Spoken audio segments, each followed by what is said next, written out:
Hi everyone, welcome back to Paws to Read. I'm Emily, and this week we're going to be following along Harry the Dirty Dog on another fun adventure written by Jean Zion. Today we're reading No Roses for Harry. So pull up a chair and let's get comfortable while we read this story. Harry was a white dog with black spots. On his birthday, he got a present from Grandma. It was a woolen sweater with roses on it. Harry didn't like it in the moment he saw it.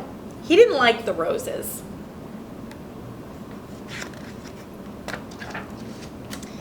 When he tried it on, he felt cozy and snug, but he still didn't like the roses. He thought it was the silliest sweater he had ever seen. The next day, when Harry went downtown with the children, he wore his new sweater. When people saw it, they laughed. When dogs saw it, they barked. Harry made up his mind then and there to lose Grandma's present. When they went into a big store to shop, the children took off his sweater and let him carry it. This was just what Harry wanted. First, he tried to lose it in the pet department. But a man found it and gave it back.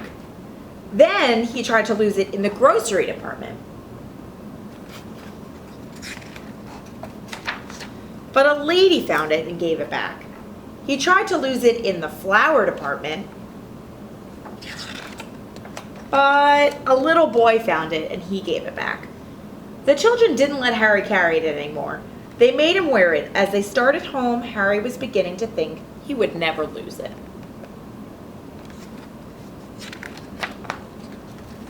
When he got home, his friends were waiting to play with him, but Harry didn't feel like playing, so they left him alone. As he sat wondering what to do, Harry noticed a loose stitch in his sweater. He pulled at the wool, just a little at first, then a bit more, and just a little bit more. Harry didn't know it, but a bird was watching. In a minute, Harry had pulled out quite a long piece of the wool. The end of it lay on the grass behind him. Suddenly, the bird flew down. Quick as a flash, she took the end of the wool in her beak and flew away with it. It all happened before Harry could even blink.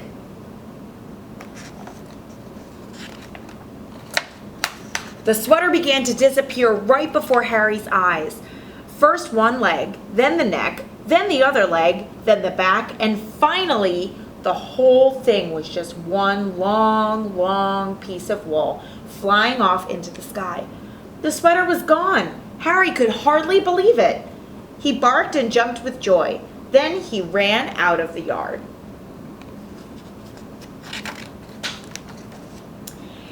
He ran down the street barking "Thank you" to the bird over and over again.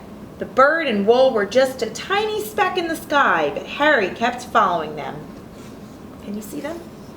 Right up here.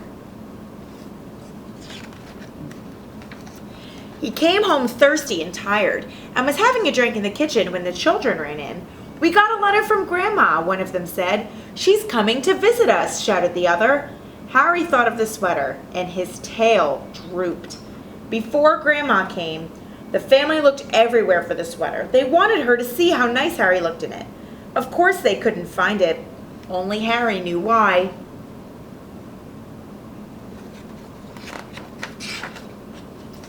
When Grandma arrived, Harry ran to her with his leash. Then he sat up and begged.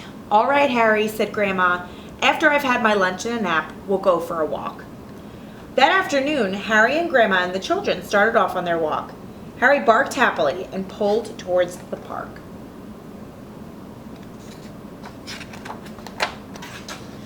When they got to the park, Harry pulled harder. The children let him off the leash and he ran on ahead. He seemed to be looking for something. All at once, he stopped under a big tree. He looked up and began to bark and wag his tail. Grandma and the children came running. They got to the tree and looked up too. Suddenly, one of the children said, "I see a nest." "It's made of wool," said the other, "and it's the very same color as Harry's sweater," they shouted together. "It is Harry's sweater," exclaimed Grandma. Just then a bird looked out of the nest. "Look, Grandma, look," shouted the children. Harry gave his sweater to a bird. "I wonder how he did that," said Grandma. The bird sang and Harry wagged his tail even harder.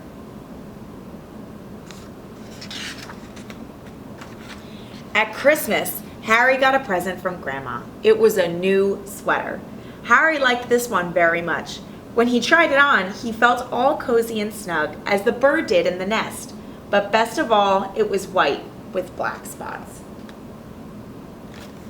The end. Thank you so much for joining us for this week's Pause to Read.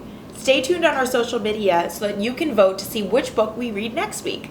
I hope you enjoyed yourself, and we'll see you on Saturday. Have a nice day.